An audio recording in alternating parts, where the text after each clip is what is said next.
Good evening, everyone. My name is Anisha Stamps, and I have here once again my grandmother, Miss Roberta Woodson Stamps. Okay. We are going to do the second interview, and once again, I'm excited to know more about my grandmother with asking her these questions. And this interview is for my class of Sociology of Aging. And I won't prolong this. I'll go ahead and interview my 86-year-old grandmother, Miss Roberta Stamps. I'm ready. Okay, Miss Stamps. Um, can you tell me what were your grandparents like? My grandparents, they was nice people. They would be glad to see us coming over, and they would play with us, and they would have goodies for us, cookies or candy. And sometimes my grandmother would want me to comb her hair and plait it. And then sometimes we'd go in, we'd dust the furniture, and we'd sweep the floors for our grandparents. And we did different things for them, and they were just happy for us to come over to be with them, and they would sit down and talk to us about different things, how we did at home and stuff like that. That was good. And I know from the last interview you said that you all didn't have cars, so I understand that you all walked. Can you remember how long the walk was to your grandparents' house, or would they walk and come and get you all? Well, sometimes they would walk and get us. It wasn't that far apart. Okay. We lived like 2 or 3 blocks from them. They would come get us sometime, and sometime we would go to their house. And, they would meet us at the door, be glad, hugging, kissing us. And, oh, it was just joyful time going to their house. That's good. So you all were excited to see your grandparents. Yes, That's how I feel about going to my grandmother's house. Excited and always welcome with a hug, and yeah, it feels good. Okay. How did parents discipline their children when you were younger? Well, we would get whoopings. That's how they disciplined us. And they would tell us if we do different things, we'd get whooping. And if you do it again, you're going to get another whooping. And they would just tell us, just to be good. Don't do bad things, because bad things will follow you through life. And we just had to do the best we could to get along. And if me and my sisters or something get the fighting, oh, that was a bad thing. We would have to hug and kiss them and beg them pardon us. And then we would get a whooping, because they didn't want us to do it again. And they would tell you, if you do it again, the same thing gonna happen. Okay, so can you give me an example of a time when you were disciplined by your parents? Yes, I was disciplined when my mama had told me to wash dishes. And I was slow about doing it. I didn't do it when she told me. And she came in and they wasn't washed, and then I got a whooping. And then I know from then on, when she tell me something, to go and do it, because I know what was gonna happen. And you didn't like whoopings? No, indeed, because they whoop you with belts. Anything she could get, she whoop you with a belt, or extension cord, or whatever. So you had to be good. You would be good, because you know what you was gonna get if you were bad. Yeah, this seems like, a hard time if you didn't do what you're supposed to do, That's right, it was. Okay. You had to do right. It wasn't no problem for me to do right after I got a couple of whoopings. So you weren't the bad child? No, I was good. So I didn't want to get whoopings. So were any of your siblings, I always got a whooping? Can you pinpoint and say, such and such always got a whooping, or was everyone pretty much good? They were pretty much good, but they would do bad things and get a whooping. Okay.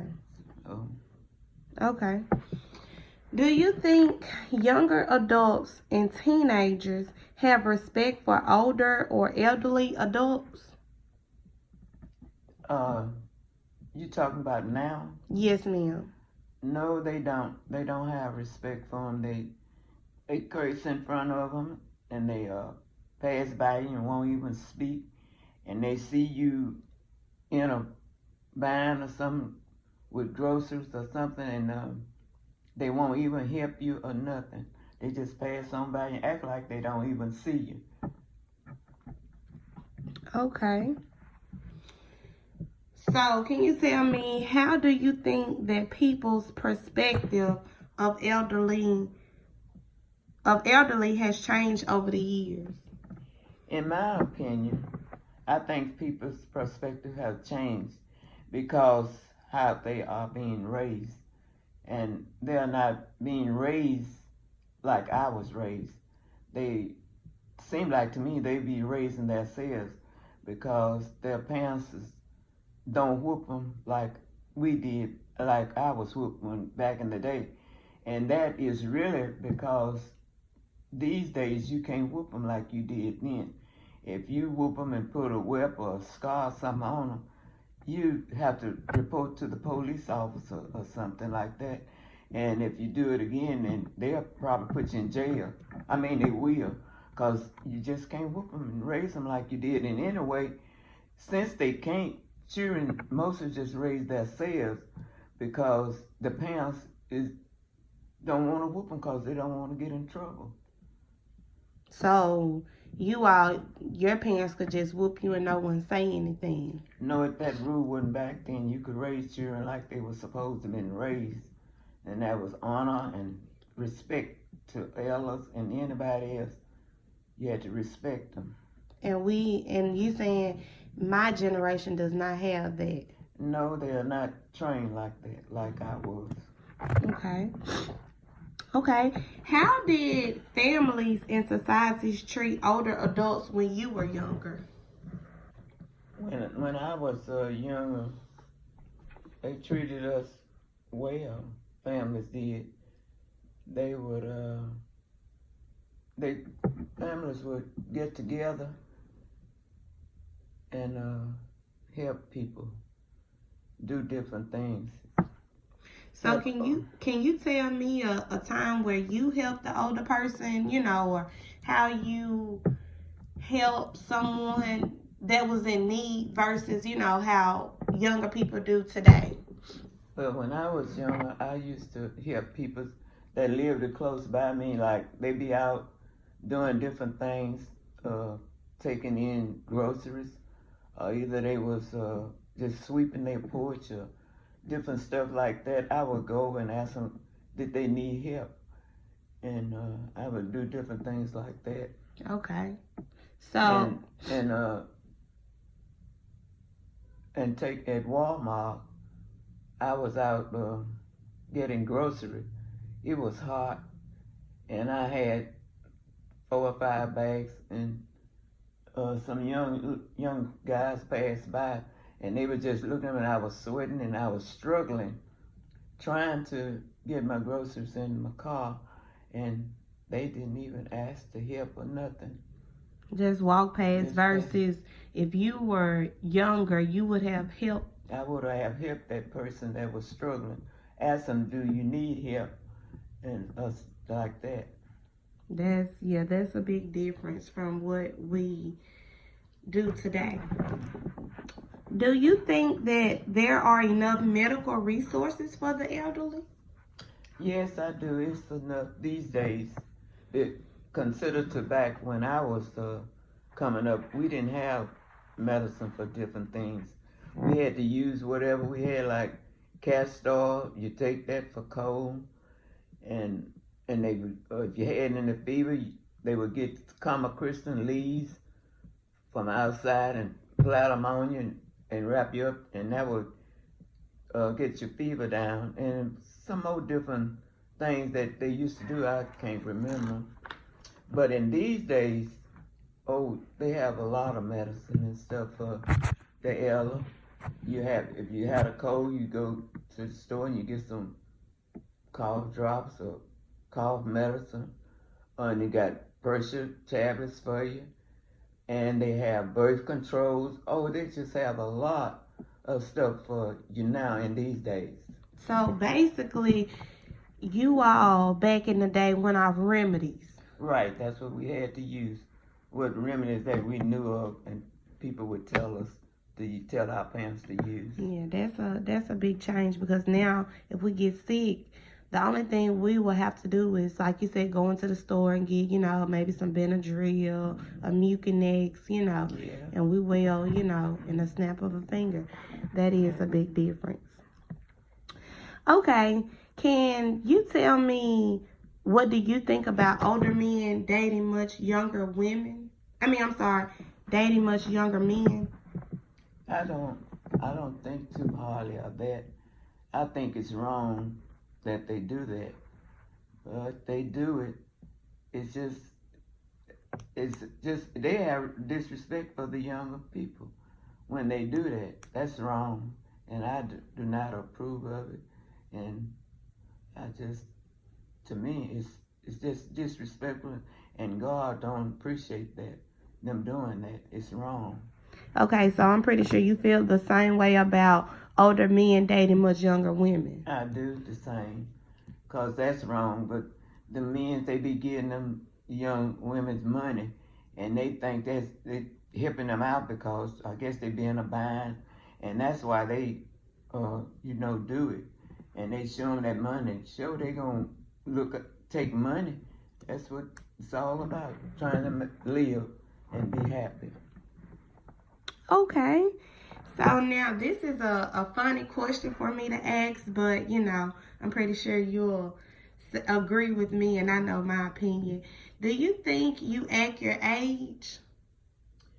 Well, I try to act my age, but my children and things say that I don't, because I go and get my nails did, and I get my hair fixed every other week, and I dresses appropriately. I dresses up on Sundays with hats and all that, and they say that I don't act my age, but I try to act my age, but they say that I don't. I wear up to date clothing and everything. And then I like to go, and I walks, and then I even cooks and different stuff like that. I invite them over. Sometimes I have dinner for them, and we eat and just have a good time. That's so that's the way I act. And I think I be acting my age, but they say I don't. I be acting more a younger person. But that's just the way I do. Okay. Okay, well, Grandma, in my opinion, I always said that you don't act your age, because you don't, walk with a cane, and you have, get up, you able to go in your car and stuff. So I'm really proud to say that my 86-year-old grandmother don't have to use the necessary things where you think the average 86-year-old would have to do. But I will conclude this interview, and this will be my last question to ask you, and it is, what advice would you give to a high school senior before they enter the real world? My advice would be for them to always respect people and put God first in whatever they are going to do, and just be a good person in life, and just be a good person, put God first in life, and just respect people in whatever they do, and be honest. Don't try to cheat nobody or nothing like that. Just be the best person they can be in life. Okay. Well, Miss Stamps, I enjoyed doing this interview with you. Of course, I learn more about you each time that we do an interview, and I'm glad that I'm actually able to do the interview with you. But with that being said, that's all the questions that I have for you today. And I thank you so much for participating and helping me with my sociology of aging class. And I thank you, and I was glad to be a help to you in your class. And I hope you succeed in life doing what you do. Thanks, Grandma. You're welcome.